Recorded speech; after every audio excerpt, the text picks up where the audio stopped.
After 18 videos of showing you how consciousness programming operates in every aspect of modern life, you might be feeling overwhelmed. You might be thinking, if this system is so pervasive, how can I possibly resist it? Today, I'm going to give you hope. I'm going to show you that resistance is not only possible, but that small groups of conscious individuals can create massive positive change. I'm Dr. Marcus Thorne. And today, I'm going to reveal how to fight back against consciousness programming and reclaim your natural creative potential.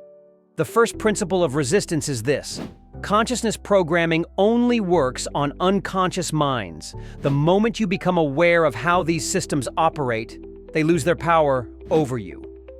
This is why knowledge is the most powerful tool of resistance.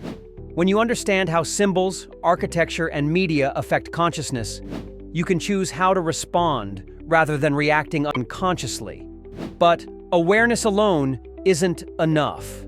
You need to develop practices that actively counter the programming. This means creating environments that support natural consciousness rather than limiting it.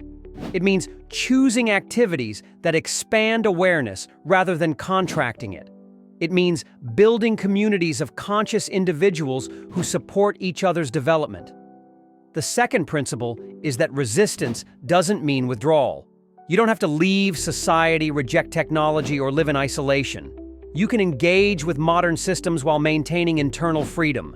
The key is conscious participation rather than unconscious compliance. Let me give you some practical examples. You can work in a cube-shaped office building while maintaining awareness of how the environment affects your consciousness. You can use digital technology while recognizing how interfaces influence your thinking patterns. You can participate in financial systems while maintaining abundance consciousness. The third principle is that resistance is creative rather than oppositional. Instead of fighting against limiting systems, you create alternatives that demonstrate higher possibilities. This is more powerful than direct confrontation because it shows people what's possible rather than just criticizing what exists. Here are specific resistance strategies you can implement immediately. Environmental resistance. Create spaces in your home that support natural consciousness. Use circular and flowing forms rather than just rectangular arrangements. Incorporate natural materials, plants, and artwork that inspires creativity rather than promoting limitation. Time resistance. Reclaim portions of your schedule for unstructured, unmeasured activities. Practice moving according to natural rhythms rather than external demands. Create regular periods of silence and stillness that counter the constant stimulation of modern life. Digital resistance. Use technology consciously rather than compulsively. Create digital environments that support your development rather than programming you for consumption. Practice regular digital detoxes that restore natural attention patterns. Creative resistance. Engage in activities that produce non-geometric forms and express your authentic creativity. This directly counters the cube-based programming that dominates most environments. Community resistance. Connect with others who are conscious of these patterns. Share knowledge, support each other's development, and create alternative social structures that operate according to conscious principles rather than unconscious programming. The fourth principle is that resistance spreads naturally. When you demonstrate genuine freedom and creative potential, others are inspired to develop their own resistance. You don't have to convince anyone or force change. You just have to embody the possibilities you want to see. I've developed these strategies through years of research and personal experimentation. In my book, The Saturn Conspiracy: How Ancient Cube Worship Controls Modern Reality, I provide detailed instructions for each resistance technique, along with advanced practices for consciousness development.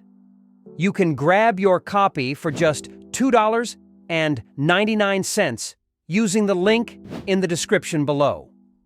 The most important thing to remember is that resistance is not about fear or paranoia. It's about love. Love for your own potential. love for others' development, and love for the possibilities that become available when consciousness is free rather than programmed. The ancient wisdom teaches that consciousness is naturally unlimited and creative. Programming works by convincing people that limitations are natural and necessary. When you demonstrate that this isn't true, you inspire others to reclaim their own freedom. Small groups of conscious individuals have always been the source of positive change in human civilization. You don't need to wait for institutional permission or mass awakening. You can begin creating positive change immediately by embodying the consciousness you want to see in the world. Tomorrow, I'll show you how to use the same symbolic principles that create limitation to instead create genuine empowerment and consciousness expansion. But first, check out the Saturn conspiracy and start your own resistance movement. The ancient wisdom is still available to those who seek it. The question is, will you remain a victim of consciousness programming, or will you become an agent of conscious resistance?